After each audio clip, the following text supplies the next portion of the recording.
What's up, guys? Welcome to the Mad Men Pod, where we dive headfirst into the wild world of up-and-coming brands that are shaking things up. We celebrate the rebels, the disruptors, and the fearless innovators who are flipping the script and rewriting the rules of branding.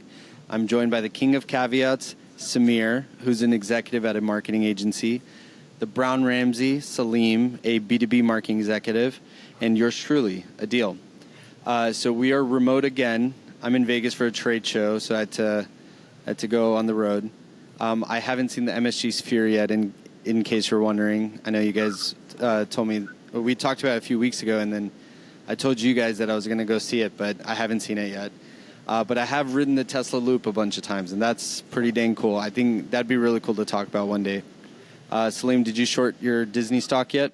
Man, all this anti-Disney posts that we've been doing, or through conversations I have, people keep messaging me saying if I'm shorting the stock, man. No, I don't even. If I knew how to short the stock, maybe I would. I watched a couple Billions episodes, but they didn't teach me enough to go short Disney. But we'll see. Yeah, I don't know if Billions will teach you that. They will teach you how to be dramatic about your investments. So, Samir, did you watch the UK finale of Love Island? I did. It's almost a sad thing when there's no more Love Island UK to watch after watching it every day, which is, I don't know, for like 2 months. It's a long series. So it comes on every day? Almost like 5 days a week. So it is a lot of trashy reality TV. I can't complain. So is UK better than the US? Like, is there a US version and it's like better than the UK version, or is it like which one's better? Like, is there an Australian version? I want to see the Australian version. Actually, I think there is an Australian version. I think so. I haven't seen the US version. My wife and I only watch UK because I don't. It's just they're just a little bit more. I don't know. A little more eccentric. More trashy. Characters are a little bit stronger personalities. I don't know what it is, but it's that British banter that you get to see. You get a whole new like verbs and words that we could use. It's fun. Highly recommend. I'm a little weird. I can't watch British shows. Like, there's even like movies and stuff that, like, if it's too much British commentary or like I couldn't watch Game of Thrones. I know it's not British, but it's like I couldn't watch things that have like strong accents. And that's my American ignorance, but I just can't do it. You know what is good though is have you ever seen Holmes, like Sherlock Holmes with Doctor Strange? What's his name? I forgot his name right now. Yeah, dude, I see that kind of stuff I can't watch. I couldn't watch Harry Potter. I'm being serious. This is just me. Life, bro. You missed out on life. I know. It's just me. I can't watch it. But you gotta get over the accent. Yeah. All right, guys. So today's pod is pretty fun. We're talking about Nike and Lululemon. We're talking about Mattel, but I assure you it's not about Barbie. You just have to wait and see. We're going to do a deep dive into Jesus, but with a twist. We're going to do it as marketers. Let's get started. Cue the music. Men go mad. He's gone mad. Mad Men. You're mad. The man's mad. Mad Men. I'm mad.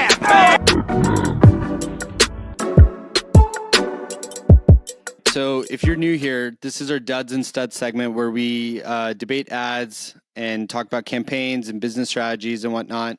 And we give you our takes. We debate two sides and we'll give you our takes. So today we're starting with Nike.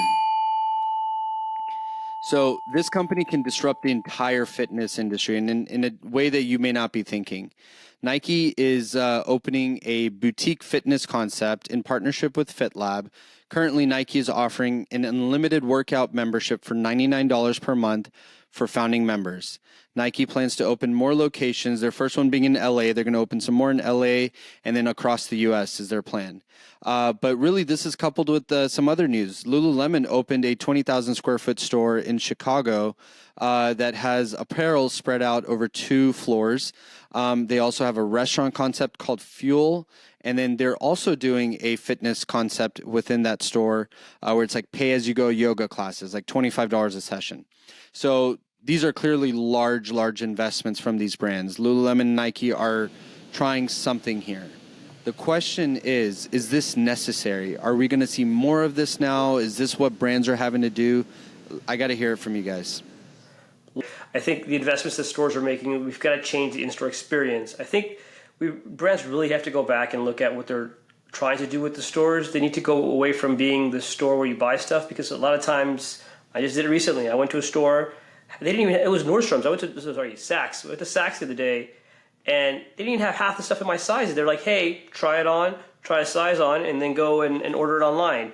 And that's really what they've become, is this idea of an experience for you to go try things, feel things, and you got what Nike's doing here and Lululemon's done, and they're opening one of those in Houston as well, the Lululemon store or building or whatever they want to call it. They really got to change the experience where now they're enhancing the customer, letting them do other things, and really automating technology integration into the stores. I don't know if you guys have seen the video about what Ambani's are doing out in India with high-tech luxury stores like Aztec, and what they've really done there is taken the store experience and automated it. So you could literally pick from a digital screen what you want to try on, and an electrical arm will bring it to your fitting room so you can try it on and feel it, right? Very little store interaction with people, but they get to go see things, they get to go feel things.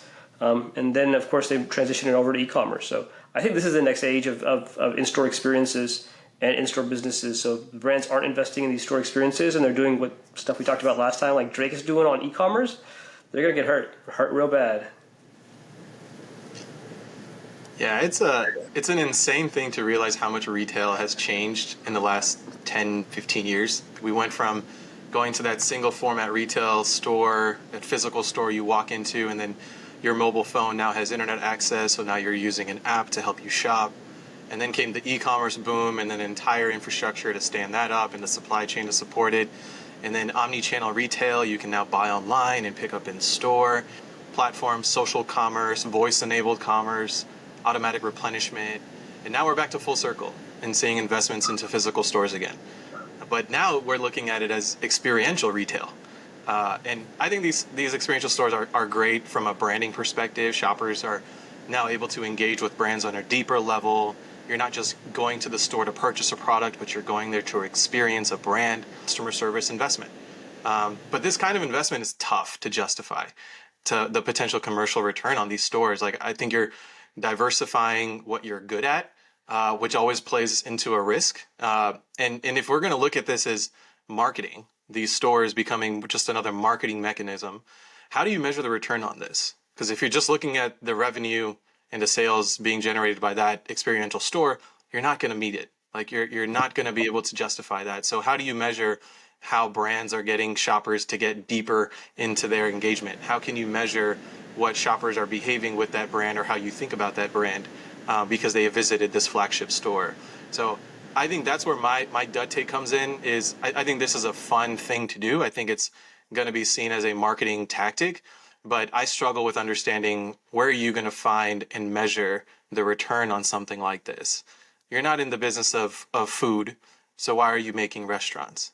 Because you want to make your place more attractive to people and experience your brand. Okay, well, how do you measure that you've done that effectively? And that's where I get hung up on it. I think it's cool, but I struggle with the investment and justifying the return. Well, let me clarify. So let's talk about the food thing that you just said. So Lululemon is doing, like, their restaurant fuel is going to have acai bowls and power bowls. They're like $12 to $15. And Nike is doing a running fitness concept. So it's not just a weightlifting gym, it's a running facility. And I think ROI is difficult. I don't know, like, they are charging for these things. It's not free things. Lululemon made their name on this free experience of free yoga classes in their gym, right? And now they're at this point where they're charging for this stuff. So they clearly know that, okay, even if we break even on this, it's going to pay for itself. We just want to create a synonymous relationship with this lifestyle. I want to take a step back and talk about Nike running shoes in general. So I don't know if you guys have noticed in recent years, like Hoka has blown up, On Running has blown up, and it's simply because Nike running shoes suck, right? They really do. They've really, like, missed the mark. Nike has made huge investments and has made huge strides into basketball and to other athletic shoes. But their running shoes, it's a very well-known fact amongst runners that you don't wear Nikes when you run, right? It's just not, they're not comfortable. You wear Saucony, you wear Asics, you wear on running, you wear these other brands, but you don't wear Nike. The fact that they're now opening this boutique running fitness concept, they're trying to say, hey, like, we're going to take the throne back on these, on the running, being the running brand. So I think what we're going to really see is a new running shoe that's going to compete with Hoka, a new, huge investments into 5Ks and different marathons. I won't be surprised to see Ironman, various like Boston Marathon, everything being sponsored by Nike moving forward. We're going to see all of that start to happen as part of this. The return on investments is always going to be tough. It's above our pay grade to figure that out, I think. But there's clearly an association. Brands will do pop-ups at random events, give free things away to create an association with a lifestyle. So I love it as a brand owner. I love the idea of obsessing over a lifestyle, projecting that this is what our brand is about. And, so anytime someone thinks of that lifestyle, they immediately think of that brand. So when you think, when you think yoga, you do think Lululemon, right? Like, it's just like synonymous. You think that. You think it before you think of Fabletics, Athleta, any of those. You think of Lululemon. When you think basketball, it's more often than not, you do think of Nike. I think there is, like, pickleball is going to be a really good example. Who's going to be the first to really master the pickleball lifestyle? Because we know how fast that's growing. So I'm really excited about this. I think this is a really cool concept. Let me ask you a question, Adeel. You're a fashion brand owner. You've only been on e-commerce, right? Why are you not going brick and mortar? Like, why have you not? What stops? You talk about experiential stores and stuff like that. Tell us, not to call you on the spot, but you've not gone brick and mortar, and there's a reason for that. Well, these brands can. It's very simple. We actually are making the investment into brick and mortar. So we're doing pop-ups already. So we talked about last week, we have the school bus, right? We're going to be getting in front of people. One thing that we struggled with as a brand is we didn't have a lifestyle or a target customer that we were obsessed over, right? And I mean that in like as a brand owner. So the example I love to give is look at what Vineyard Vines did. Vineyard Vines focus on the customer from Martha's Vineyard. It is as small of a niche as you can get, right?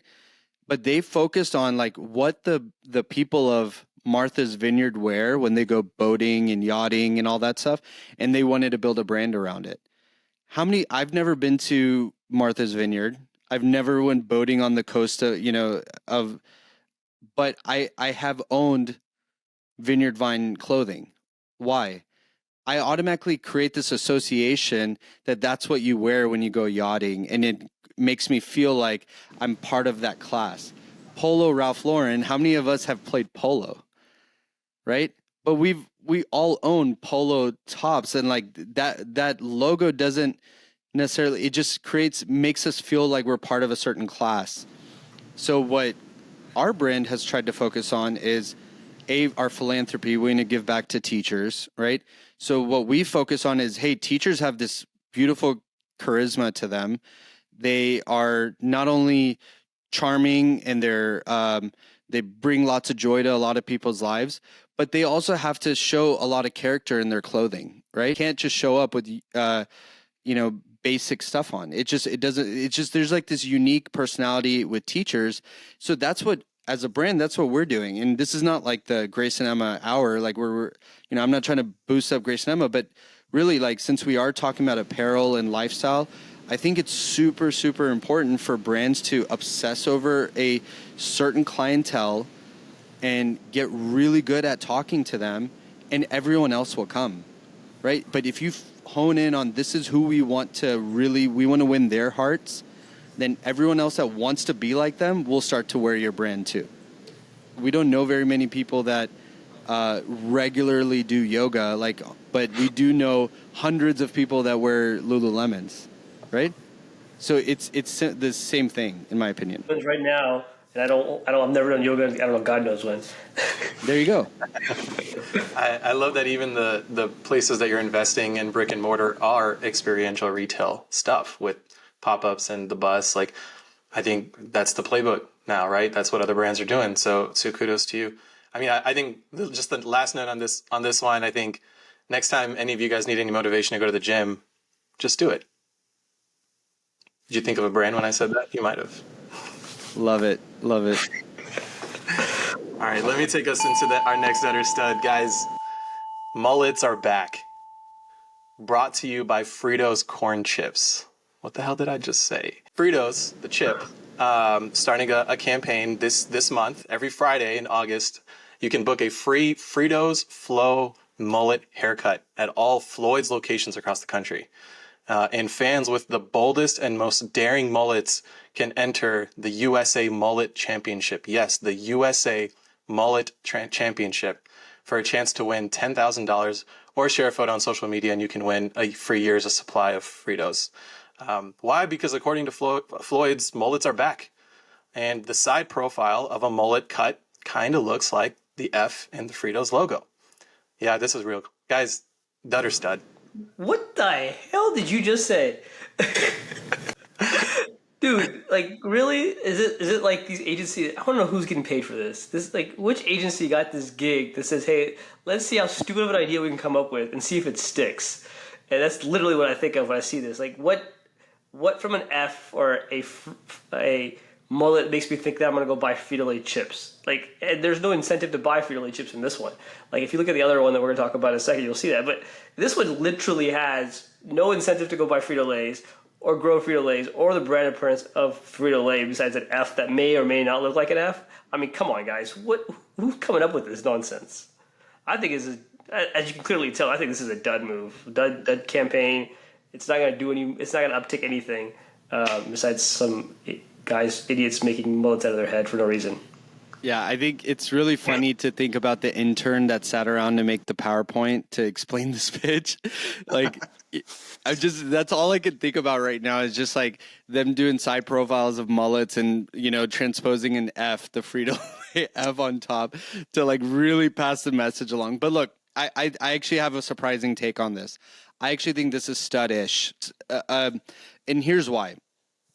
So, if you guys saw on TikTok, there was this accidental campaign that helped McDonald's go viral. It was the Grimace Shake. And basically people would drink this McDonald's purple shake from their character Grimace and for his birthday. And they would, in this like really weird way, die, but it went viral, and it helped McDonald's a lot because people would go to McDonald's to buy this purple shake to create content of how they would turn purple, or they would have purple whatever stuff coming out of them. And people, obviously creators got very creative with it, I should say. And that's what I mean. It's incentive to go buy McDonald's. There's no incentive to go buy Fritos here. Yeah, but hear me out. So what I think is unique about this is McDonald's did not sit around and say, hey, this is a campaign we want to do. Like, what marketer or what agency says that, hey, we want people to create content and act like they died after drinking our product? No one's going to say that, right? This was accidental. So what's the characteristic here? Gen Z has this obsession with quirkiness, with weirdness. Like there's just like this obsession with the more different you are, the more weird you are, the cooler something is. And that's clearly what's happening here. And I think Frito-Lay is probably thinking that if we can create a quirky campaign that we can control, that doesn't talk about death, but something that is weird and quirky, maybe we can bring Frito pies back, and maybe we can bring people will start eating Fritos again.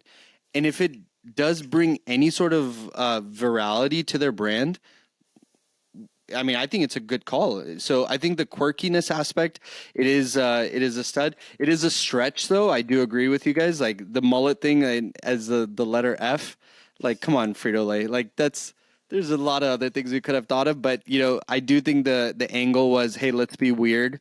Let's speak to the people that are eating chips, and that's youngsters, and let's see how we get them to participate in something cool.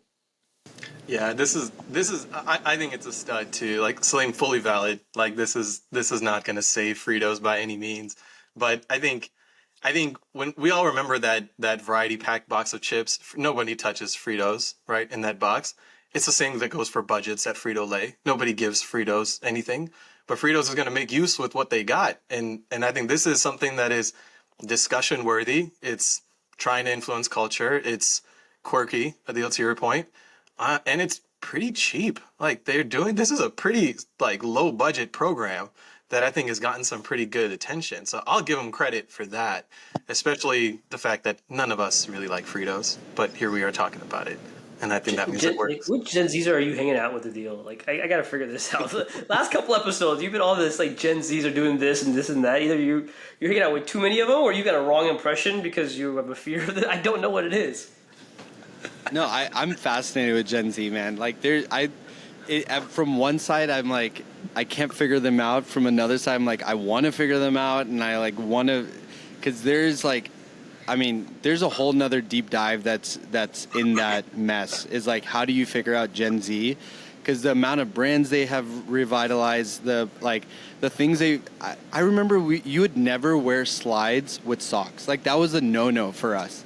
And now this same group has brought back tube socks with slides, and you don't wear it any other way. You wear it that way. Like, so those like little quirky things, like, I'm fascinated by. I think it's so unique. And they just don't give a F, man, like, which is so beautiful in its own way, because there's no rules that apply to Gen Z. And so that's cool. Like, that's a challenge for marketers, for creatives. How do you talk to them? So, I'll take us into the next one. So we are not talking Barbie, but we are talking Mattel. Mattel is conducting a nationwide job search for a chief Uno player. Yes, Uno the game.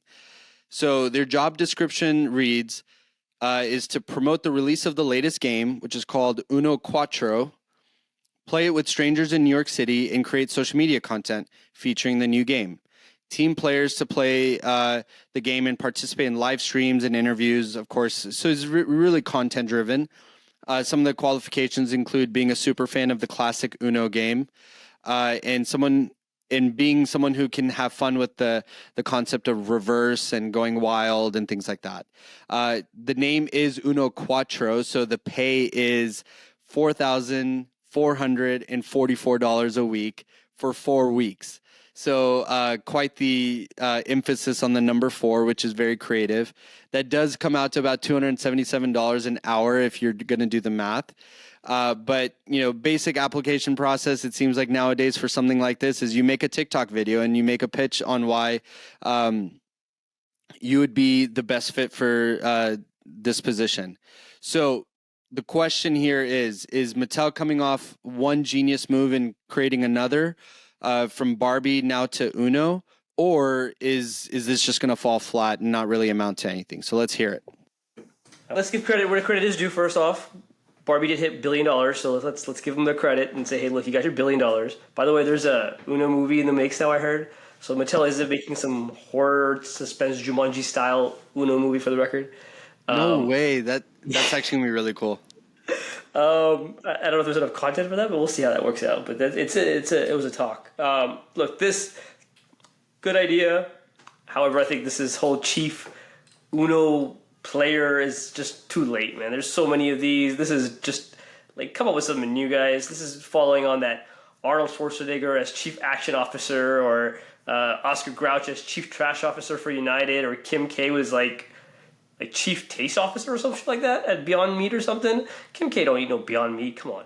None of that, and none of those data showed that any of those things uptick. Like, there was no more action movies. Kim K can sell anything, so maybe that worked. But like, Oscar Grouch did not go get more customers to go to United because of the trash. Like that, these are not.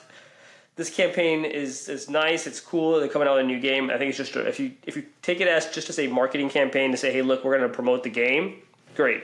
But if you're like thinking that this is going to turn into something bigger than just a regular advertisement, with this title of Chief Uno player, and if it's really going to drive uptick. This is not it, guys. It hasn't done it before. It's not going to do it now.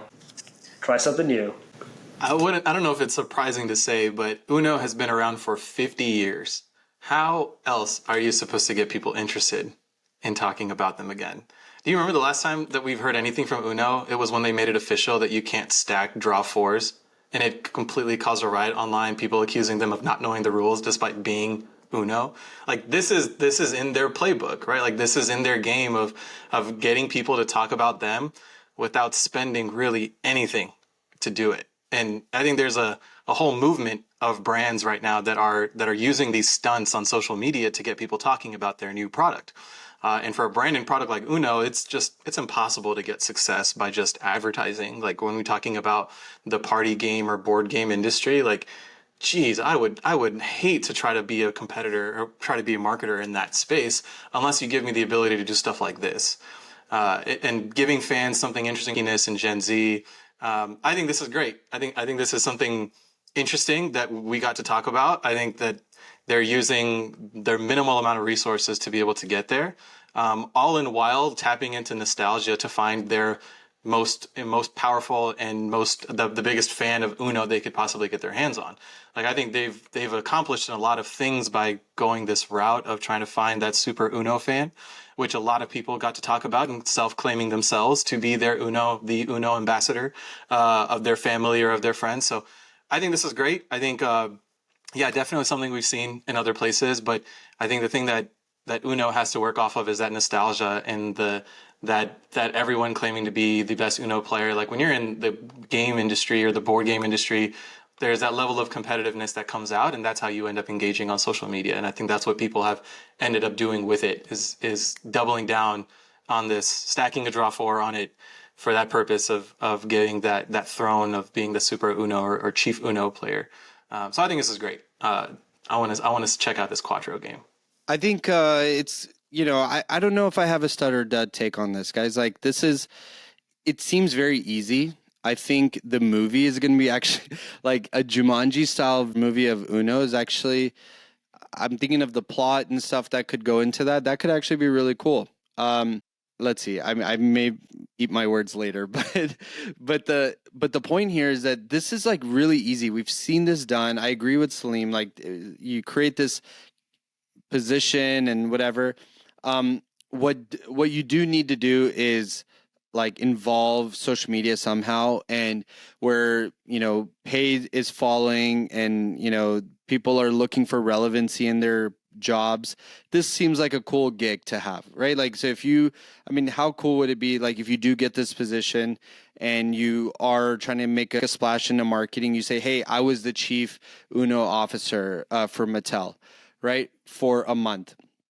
And that could be something good to have on your resume. You also do get paid, it's going to be over upwards of $17,000, $18,000 over a month. That's pretty cool. I mean, it's easy to do, but it's like, it'll make someone's month. Let's put it that way. And it'll help create some traction. I don't think it's going to go have any viral components, but I think, get people talking. I think it's easy. Honestly, they could have done some more stuff with this. So that's my take. All right. So this next segment is our deep dive. So I do feel like a broken record. Our goal in this podcast is to share how marketers, creatives, and brands think. And so really what we're wanting everyone to do for this segment is put on their marketing cap and think very objectively about how this brand, in this case, Christians, have tried to build traffic, traction, and conversion. So really think from a marketer's perspective on this, okay? So this organization is called the Servant Christian Foundation. They've invested over $1 billion into gospel messaging since 2017, right?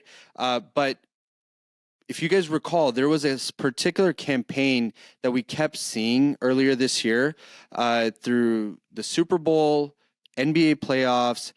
I don't know if you guys were watching the Bachelor finale, but it was on the Bachelor finale. It was on all primetime TV. And it was a campaign called Jesus Gets Us. It really did strike a chord for a lot of people because, when's the last time we saw a religious group or any kind of religious advertisement on primetime television? They dropped $100 million on the Super Bowl placement. I mean, that's serious money, right? So how are we do need to think of like, what was their motive behind this? So Serving Christian Foundation is a group of evangelical churches, but really what they did was they wanted to they did 3 rounds of research, and they wanted to dive into what's going on with religion in America, right?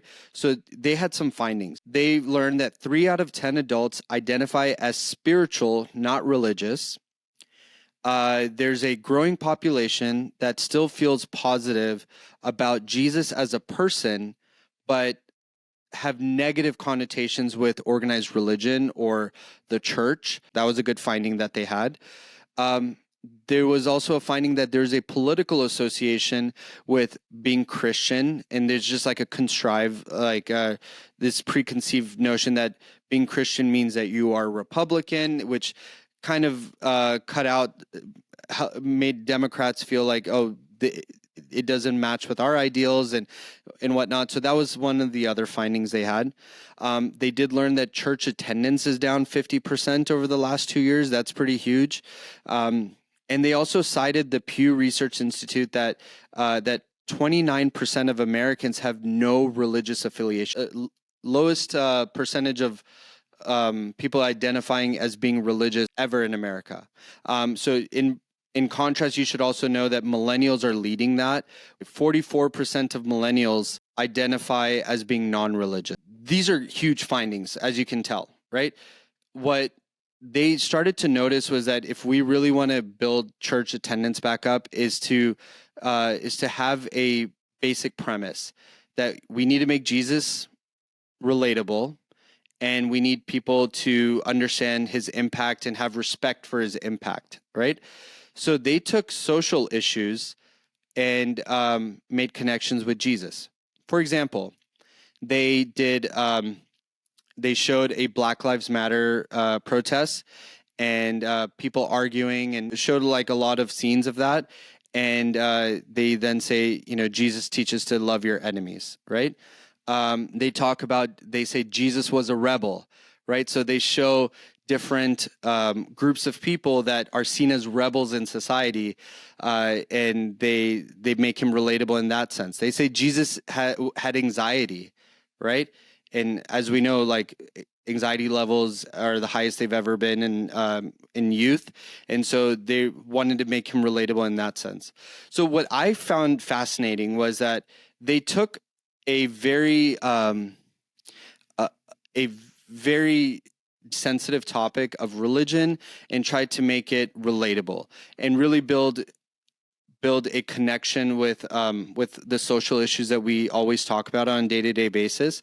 So I thought it was a good campaign to talk about. I think all campaigns in general have one goal, is to communicate something and to the largest group possible. And I think this campaign did it. They did put a lot of money into it, of course, but they made something relatable.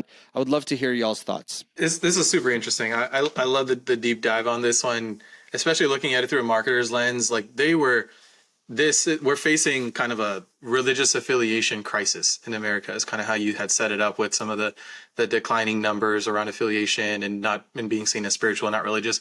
And I appreciate the Serving Christian Foundation looking at this from a brand perspective. Like, if we were a brand, how would we approach to solve this problem? And playing into kind of a traditional brand campaign where they are buying placements where they need to be, where there's people watching, where there's attention. They're using creativity in their messaging and in their platforms to drive conversation about what they're doing. They're giving you an opportunity to engage with them as a brand. They're showing you the platform that they have to work with to show what their brand means, what they stand for. I think this is a really great application of kind of branding 101 and even kind of 201 in a space that I don't think we've really seen before. So I really appreciate this kind of taking into that approach of thinking about Christianity as a brand and trying to stay relevant, being a part of conversation, having an identity, and giving consumers a space and a dialogue to have, versus what what the religion all kind of traditionally has always played in. So this was a great highlight. I think this is from a marketing standpoint, this is a great campaign. Look, you've got a built-in brand ambassador with Jesus, and that's what they did. They capitalized on that, and took it and doubled down on the idea of, hey, look, can we use him as a brand ambassador and relate to people, right? I think there's two takes. There's just two. Look, I work for a lot of nonprofits. We've done a lot of projects for nonprofits.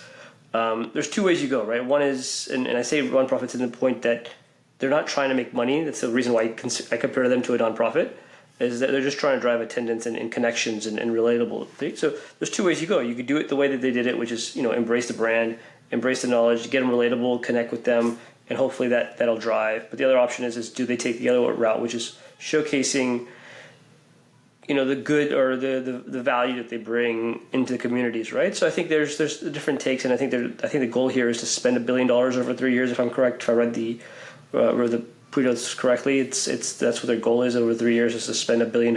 It's backed by people like the Hobby Lobby CEO and a few others. So there's a big funding backing this, and I think this is really going to change the narrative, if anything, about what really means, what marketing really means, and what different platforms can utilize marketing, right? And change the conversation, change the narrative. So I think from a marketer standpoint, this is great for the marketing world, to see stuff like this happen and be impressed.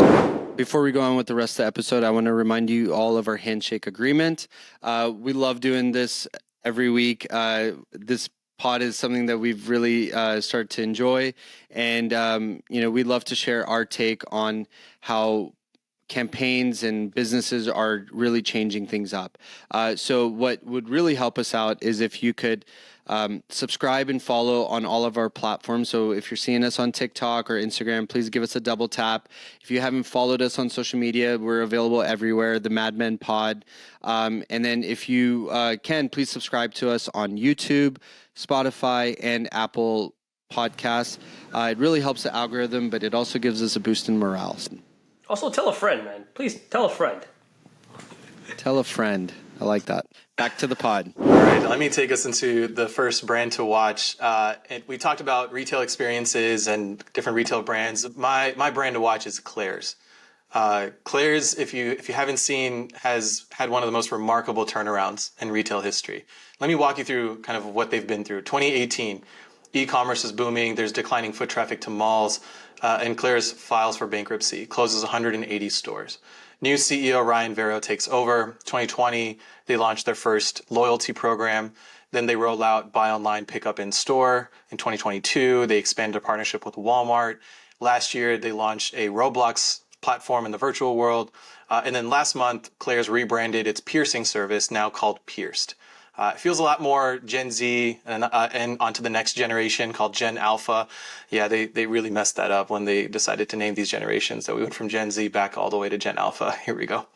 It has much more of an edgy look and feel. It's doubling down on personalization, which we know is the Gen Z way. I love what Claire's has been able to do. And their secret is that they've gotten really good at trend spotting. And they've rebuilt their entire supply chain to respond to the trends so that they can capture, design, produce, and distribute it as quickly as possible. When we talked about it last week, when you find a way to stay relevant long enough to be relevant again, if you had one shot, one opportunity to seize everything you ever wanted in one moment, would you capture it? Or just let it slip? I think Claire's definitely seized their moment. I love the turnaround that they've made. Claire's is not going anywhere. They're just on the up and up. So really remarkable thing to see in retail. Did you just pitch Eminem as a brand ambassador for Claire's? I might have. He's got piercings, right? That and the custom Air Are you Jordan. about to Google that? I see your fingers moving. You're about to Google, does Eminem have piercings? The only time I ever think about Claire's is when you go to ears piercing. Speaking about piercings, that's the only time I remember Claire's is like, oh, I know they do their piercing for free. That's a campaign they should double it down on. Is that campaign? Because that's what I do remember. But my kids do ask about going to Claire's and getting some stuff, or we bribe them once in a while to say, hey, look, we'll take you if you do something nice. But so they really did come back. And if I go back to like, you know, my dating days, I never shopped at Claire's that time. I think it had died at that point, and now they're relevant again. So I agree with you. They're definitely one to watch. This has only happened because Gen Z made it happen as well. I mean, they obviously made some really good moves, right? The trend spotting thing, I didn't know that they completely changed their production model to react better to trends. That is awesome to see. But as we know that in this world where things are relevant today, they quickly go away. That is a very Gen Z thing to do, right? And so, A, it's cheap to shop there. B, if you're finding the latest fashions and trends and little knickknacks, you know, you're going to be a winner with this generation. So I think great job, Claire's. My brand to watch is a person, and this person will not only one day be our president, this person is going to unite America forever. And I truly believe that. So I'm talking Taylor Swift. Okay? Taylor Swift, we already know, has a huge brand. So it's not, I'm not going to call it an up and coming brand at all, but here's why she's a brand to watch. So let's talk about her Eras tour real quick, because this is really good to know. This is just the first half of the year. We don't have her recent numbers, but $300 million in gross revenue, over 1.1 million tickets sold. So she's performed in front of 1 million people just this year, live. She has this week sold out 6 nights straight at SoFi Stadium in LA. Look, we saw her growing up as a boy crazy teen, where every breakup was in the public eye, and it was just like, is kind of cringy to watch her grow up, right, in that sense.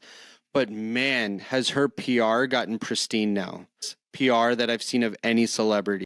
Last week, she wrote $55 million worth of bonuses to her tours team, and that included her truck drivers. So she has multiple truck drivers that move her set and equipment and everything from site to site. Well, each truck driver is getting between $100,000 and $200,000 each. This is unheard of. Like usually, truck drivers and stuff, they'll see like a $5,000 bonus, to, $10,000 bonus max. She's writing $100,000 to $200,000 bonuses with a personalized note. I know it doesn't sound like a big deal, but to think a celebrity who's writing you a personalized note by your name and saying thank you so much for doing what you did for our tour and whatnot. I mean, these are life-changing amounts of money that are coming to these truck drivers, right? After they got those checks, the truck drivers wanted to do something nice for her too. They were waiting for her to leave, and they had lined up and they did this big honk line where they just like, as her Escalade pulled out, they just all honked for a really, really long time. And her dad was interviewed about it later, and he said that Taylor was sitting in front of him and she was bawling tears of joy. That's just a nice story to hear.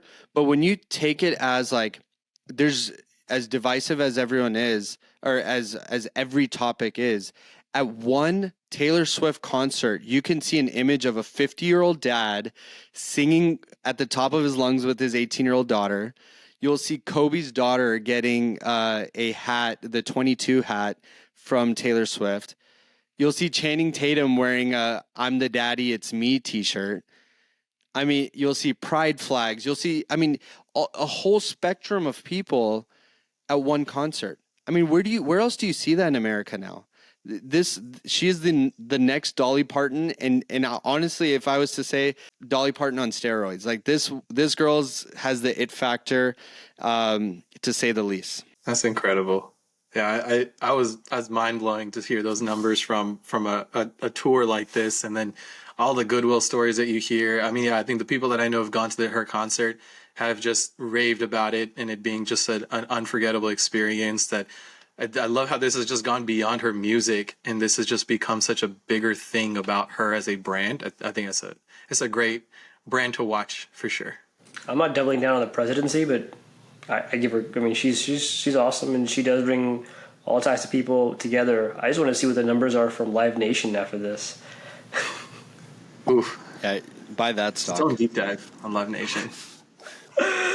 Man, right, I'm about to talk about brands to watch, and I feel like I'm like Debbie Downer every time I get on these things talking about stocks on the fall or companies on the fall. But man, all these luxury people are going to come after me. All these high fashion brands are going to come yelling at me after this. But my brands to watch is LVMH. Look, LVMH is still kicking butt. They had a great first half of the year. They're up. They beat expectations. But what was interesting to see is their stock fell the day after the release. They lost $20 billion in valuation after the announcement that they did beat expectations.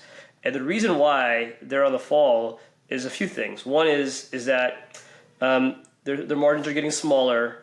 They're having to spend more money on marketing to keep up the same consumers. And what was the biggest thing was the first time they've ever seen U.S. sales fall. And what they're saying that is because of the loss of aspirational buyers. And for those that don't know, LVMH is all about aspirational buyers. And if you don't know what an aspirational buyer is, it's the guy that sees a brand and sees somebody else wearing the brand and says, hey, I'm going to aspire to go buy that brand, even though I may or may not be able to afford it, or need to indulge whatever tens of thousands of dollars on this gear. Like, those are the guys that are actually LVMH markets to, and those are the guys that LVMH buys from, right? You look at the Mullets and the Louis Vuittons and the Dior's of the world. That's what they are. But this brand is in a very unique position. And look, they're rich. They're going to make the monies, and they're always going to make big numbers. But I think they're going to start seeing a fall, and this might be a sign for the U.S. recession, right? I think there's signals that, hey, look, if the aspirational buyers are not buying, that means that they're thinking twice or double taking. Quiet luxury is also coming back with these smaller brands, and luxuries that are doubling down on quality to say, hey, look, these are good brands to buy. These are good brands to utilize, and you're seeing the revival. I think you're going to see a different change in the environment of which brands stick around, which ones don't. But look, and you're going to see that number change. They just invested 150 million euros into the Olympics in Paris, and they're like the key sponsor now. But I think LVMH is going to see a change real quickly. And no, I'm not shorting the stock.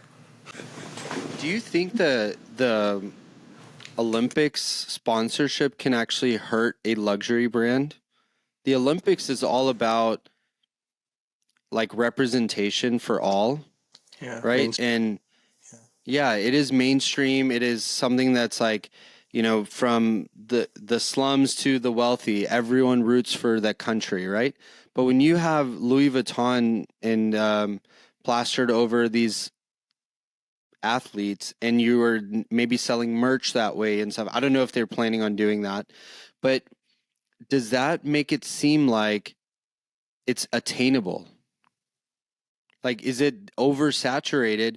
Because look, Chanel is growing. I think the aspirational buyer thing is partially true, but I think what's happening with Louis Vuitton is they're becoming very middle of the road between the luxury brands.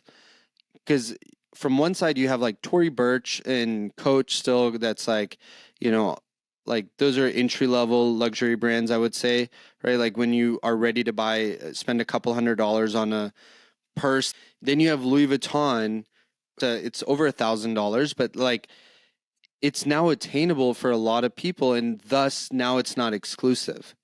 So they're not going to be luxury anymore. So now they may have to pick a side where we say, hey, we're going to go more exclusive. And, Ralph Lauren's doing that. They've decided that they don't want to be the brand for everyone anymore. And now they're trying to cut like a lot of their entry level price items and become more high end. So it is possible they go that route, but if they go the opposite way, then they're going to become Coach or what Michael Kors did, and like, which would be really sad to see, because Louis Vuitton is, in my opinion, a great luxury brand. Yeah, the portfolio of LVMH, I feel like I would say it's diverse enough to maybe protect themselves against being too high end or having a right mix of items that could cover multiple kind of tiers of audiences and shoppers. I think the point you made, Salim, is really interesting about the decline of the aspirational shopper. I think if that's really happening, then there's a fundamental shift in like a consumer mindset that's happening in the world about what what is really supposed to be aspirational. And if it's not luxury brands, then what is it? And I think that's going to be like a whole other thing that might kind of spring out of this whole learning of the declining of the aspirational shopper, because I think you're right. I think there's been a lot of margin kind of tucked into that shopper. I think there's a lot of emotion and consumer behaviors that ends up revolving around emotion and likeness in there. So I think that decline, I think, is a really indicating measure of like what we're going to start seeing in terms of the balance of power in the brand space, and like where brands are going to start feeling relevant again, and like what people are really going to be thinking is aspirational if it's not luxury. So it's a really interesting thing to watch. I want to go back and touch on Adeel's LVMH and Olympics Paris point, right? So two things. One is, I think you have to, right? I think LVMH had to sponsor, right? You're in Paris. That is their hometown. They basically own half that city. If you ever seen where the headquarters is, I was just there, right? They have to. It wasn't a choice for most parts, and they've also been.